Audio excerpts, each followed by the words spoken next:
Hello दोस्तों, मैं यशपाल स्वागत करता हूं आपको study by Pal YouTube channel पे। आज हम पढ़ने वाले हैं पोषक तत्व। क्या पढ़ने वाले हैं? पोषक तत्व। ये क्या कक्षा 10 का चैप्टर जैव प्रक्रम है। इसमें पढ़ेंगे हम पोषक तत्व। एक पार्ट हम करवा चुके हैं, आप हमारी प्लेलिस्ट में जाके देख सकते हैं।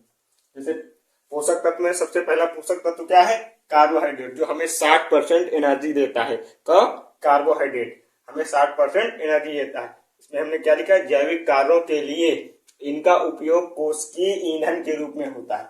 क्या होता है? जैविक कार्यों के लिए इनका उपयोग कोशिकीय ईंधन के रूप में होता है। इसके कोशिकीय ईंधन यानी जीवन की मौलिक इकाई, संरचनात्मक व क्रियात्मक इकाई क्या है हमारे जीवन की? कोशिका, यानी कोशिका की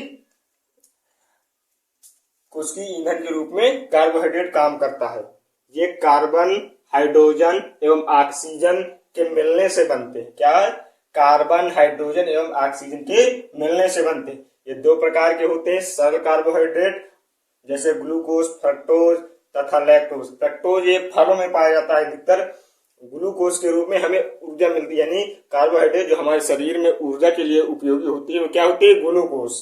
यानी आप कहीं भी देखे होंगे, कोई इंसान अगर बीमार हो जाता है मनुष्य, तो उसको क्या चढ़ाया जाता है? ग्लूकोज। जानवर भी होता है, अधिकतर मात्रा में अगर बीमार है तो उसे क्या होगा?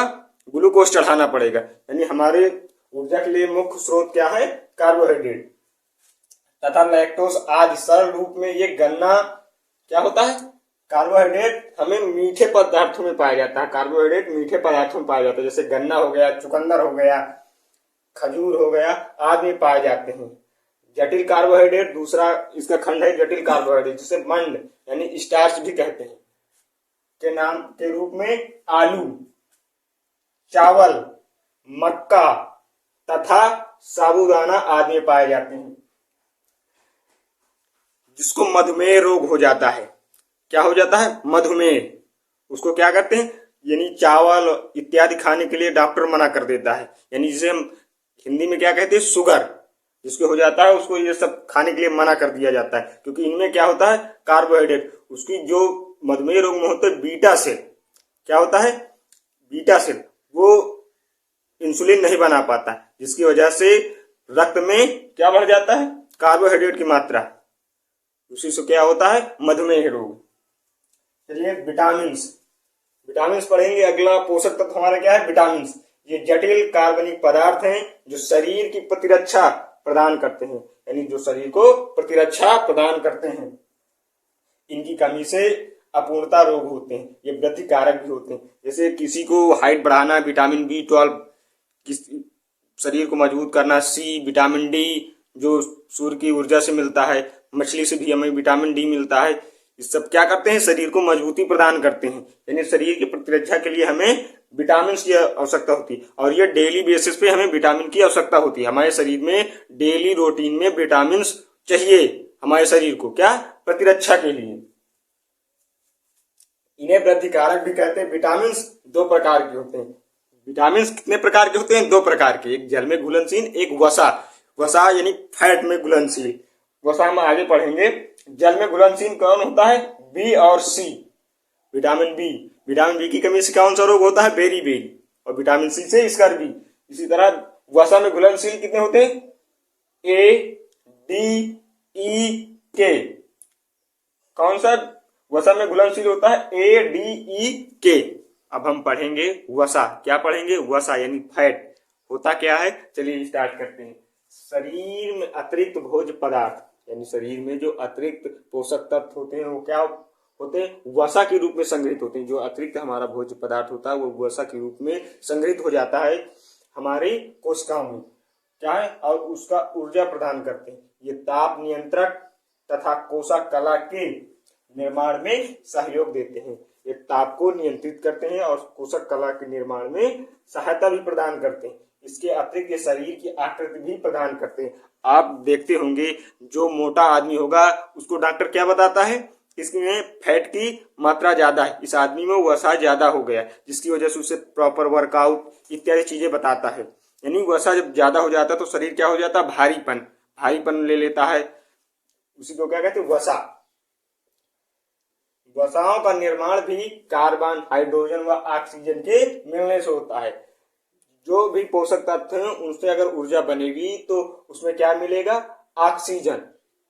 ऑक्सीजन मिलकर ही बनेगा। इसमें किस किस में पाया जाता है? जिसे हम पढ़ेंगे मक्खन, मक्खन, घी हो गया। यानी गांव में देखोगे तो ऑलरेडी यानी घी को ही आदमी फैट के रूप में देखता है। बाकी जितनी तैलीय चीजें हैं उनमें सभी में फैट होता है।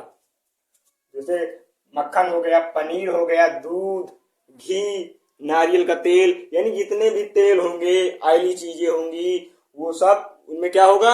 वसा जरूर होगा। जैसे तेल हो गया, सरसों का तेल, बादाम, मूंगफली, जिनमें तेल होगा यानी जिसमें तैलीय चीजें होंगी उसमें वसा जरूर होगा। क्या होगा? जिसमें तैलीय चीजें होंगी उसमें वसा जरूर होगा। तिलहन आदि स्रोत है। अब पढ़ेंगे हम प्रोटीन्स। प्रोटीन्स होते क्या? प्रोटीन्स जीव द्रव्य के निर्माण करने वाला प्रमुख पदार्थ है। यानी प्रोटीन जीव द्रव्य जो कोशिका में पाया जाता है, कोशिका के अंदर जो पाया जाता है जीव द्रव्य, फ्लूइड के अंदर, कोशिका के अंदर, उनमें क्या होता है? प्रोटीन्स जीव द्रव्य का निर्माण करने वाला प्रमुख पदार्थ है। ये शरीर में हुई टूट फूट की मरम्मत करते हैं और आवश्यकता पड़ने पर ऑक्सीजन द्वारा ऊर्जा भी प्रदान करते हैं। यानी कोशिका में क्या होता है? माइटोकॉन्ड्रिया, जो क्या होता है? कोशिका का पावर हाउस। तो ये जीव द्रव्य भी कोशिका में पाया जाता है। इसके स्रोत हम पढ़ेंगे। किस किस में पाया जाता है? जैसे मांस हो गया, मछली हो गया, दूध, अंडा, पनीर, दालें, गेहूं, मूंगफली, बादाम आदि, इन सब में क्या होगा? प्रोटीन्स होंगे। हाई प्रोटीन्स खाने के लिए हमें ड्राई फ्रूट्स लेने पड़ते हैं। ड्राई फ्रूट्स में अधिकतर मात्रा में प्रोटीन्स हमें मिलती हैं। अब पोषक तत्व में हमारी अगली हेडिंग है जल तथा खनिज लवण। क्या है अगली हेडिंग हमारी? पोषक तत्व में जल तथा खनिज लवण। इसको हम पढ़ेंगे। जीव द्रव्य की सक्रियता जल से प्रभावित होती है। यानी जल हमारे जीवन यानी हमारे शरीर में जो फ्लूइड की मात्रा होती है उसमें 70% यानी फ्लूइड की मात्रा में 70% हमारे शरीर में जल होता है। तो इसी के लिए जीव द्रव्य यानी कोशिका के अंदर जो जीव द्रव्य होता है उसकी सक्रियता में जल प्रभावित होता है। यह शरीर के ताप नियमन यानी जल जो होता है हमारे शरीर के ताप नियमन तथा पदार्थों के स्थानांतरण करता है। यानी जो ब्लड में होता है तो क्या होता है? ब्लड के माध्यम से वो पदार्थों का इधर उधर स्थानांतरण करता है। अकार्बनिक खनिज लवण यानी हमारे शरीर के लिए खनिज लवण भी अत्यधिक मात्रा में आवश्यकता होती है। जैसे क्या हो गया? आयोडीन, आयोडीन हो गया, आपका हो गया लोहा हो गया, इत्यादि जो होते हैं ना खनिज लवण, वो भी हमारे शरीर के लिए आवश्यक होते हैं। यानी हम पढ़े जैसे खनिज लवण अनेक उपापचयी क्रियाओं के लिए आवश्यक होते हैं। ये शरीर के अंगों का निर्माण करते हैं। शरीर के अंगों का निर्माण जैसे हम लेंगे, हमारे जो हड्डियां हैं ये किससे बनती है? कैल्शियम। हमारे हड्डियों के निर्माण यानी दांत जितने होते हैं हड्डियों का पार्ट, उनमें क्या होता है? कैल्शियम से वो बनते हैं। यानी हमारे शरीर के लिए खनिज लवण भी आवश्यक है, कैल्शियम, जिससे हमारे हड्डियों का निर्माण होता है। तो इसी में लिखा है अंगों के निर्माण में भी सहायक होते हैं। जैसे दांतों व अस्थियों के निर्माण के लिए कैल्शियम तथा फास्फोरस, यानी फास्फोरस तथा कैल्शियम हमारे हड्डियों के निर्माण के लिए आवश्यक है। उसी प्रकार लोहा, हीमोग्लोबिन, यानी हीमोग्लोबिन का मतलब हमारे खून के लिए हीमोग्लोबिन, तथा आयोडीन थायरॉक्सिन के निर्माण में आवश्यक है। यानी थायरॉक्सिन से क्या होता है? यानी आयोडीन की कमी से क्या होता है? घेंघा रोग जो हमारे गले में होता है, जिसे कंठमाला रोग भी कहते हैं, कोई साइंटिफिक तरीके से उसे घेंघा रोग कहा जाता है। ये आयोडीन की कमी से होता है। यानी शरीर में खनिज लवणों की उतनी ही मात्रा आवश्यक है जितना हमारे लिए भोजन, यानी प्रॉपर मात्रा में हमको भी खनिज लवण लेना चाहिए, जिसके लिए हमारा शरीर प्रॉपर वे में यानी वृद्धि करता है। यानी शरीर की सारी शारीरिक क्रियाएं जो होती है वो सुचारू रूप से चलती हैं। अब हम हमारे बुक में अगली हेडिंग क्या दी गई? पोषण के प्रकार। यानी पोषण दो प्रकार से होते हैं। क्या होता है? स्वपोषी एवं विषमपोषी। स्वपोषी जो स्वयं अपना भोजन बना ले उन्हें हम स्वपोषी कहते हैं। क्या कहते हैं? जो अपना भोजन स्वयं बना ले उन्हें स्वपोषी कहते हैं। और जो अपने भोजन के लिए दूसरों पर निर्भर हो उसे क्या कहते हैं? परपोषी। जो अपने भोजन के लिए दूसरों पर निर्भर हो, उन्हें क्या कहते हैं? विषमपोषी। यानी मनुष्य एक विषमपोषी है, क्योंकि वह अपने भोजन के लिए जानवरों या पौधों पर निर्भर होता है, जबकि जो पौधे होते हैं कुछ जीव जैसे फाइटोप्लैंक्टन है इत्यादि, जिनमें प्रकाश संश्लेषण की क्रिया होती है, जिसमें प्रकाश संश्लेषण की क्रिया होगी वो क्या होंगे? स्वपोषी। और जिनमें नहीं होगी वो क्या होंगे? परपोषी। यानी जैसे हरे पेड़ पौधे, शैवाल हो गया, फाइटोप्लैंक्टन हो गया, जो जीव होते हैं मतलब छोटे छोटे सूक्ष्म जीवी कुछ होते हैं, नील हरे शैवाल, ये क्या होते हैं? स्वपोषी के अंतर्गत आते हैं। यानी कुछ जीव भी स्वपोषी के अंतर्गत आते हैं। और एक विषमपोषी। विषमपोषी जो अपने भोजन के लिए दूसरों पर निर्भर होते हैं, जैसे गाय भैंस किस पे हैं? पेड़ पौधे पे। इंसान क्या है? यानी पेड़ पौधे पर तो निर्भर है।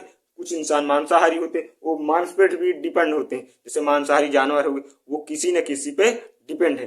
उन्हें क्या कहते हैं? विषमपोषी। अब हम पढ़ेंगे स्वपोषी पोषण। क्या होता है? स्वपोषी पोषण। यानी स्वपोषी पोषण में पर्यावरण में सरल अकार्बनिक पदार्थ लेकर तथा बाह्य ऊर्जा तथा स्रोत जैसे सूर्य का उपयोग करके उच्च ऊर्जा वाले जटिल कार्बनिक पदार्थों का प्रकाश संश्लेषण होता है। यानी जो होता है स्वपोषी पोषण में, पौधे सूर्य के प्रकाश की उपस्थिति में और जड़ों से सरल कार्बनिक पदार्थों को अवशोषण करके पर्णहरिम की उपस्थिति में क्या बनाते हैं? भोजन। स्वपोषी पोषण में यानी वो खुद पर डिपेंड होते हैं, किसी अन्य जीव या जंतुओं पर नहीं। पेड़ पौधे स्वयं क्या बनाते हैं? अपने भोजन बनाते हैं। और विषमपोषी में क्या है? विषमपोषी पोषण दूसरे जीवों द्वारा तैयार किए गए जटिल पदार्थों का अंतर्ग्रहण होता है। यानी जो विषमपोषी पोषण में होता है वो क्या होता है? पेड़ पौधे द्वारा या अन्य जंतुओं को खाकर क्या होता है? जटिल कार्बनिक पदार्थों को अंतर्ग्रहण यानी खाया जाता है, तब उनको ऊर्जा मिलती है। किसमें? विषमपोषी पोषण में। अब हम पढ़ेंगे प्रकाश संश्लेषण। यानी प्रकाश संश्लेषण क्या होता है? सूर्य के प्रकाश में पौधों की हरी कोशिकाओं में उपस्थित पर्णहरिम की सहायता से कार्बन डाइऑक्साइड व जल के संयोग से शर्करा आदि कार्बोहाइड्रेट बनने की क्रिया को प्रकाश संश्लेषण या कार्बन स्वंगीकरण कहते हैं। प्रकाश संश्लेषण क्या होता है?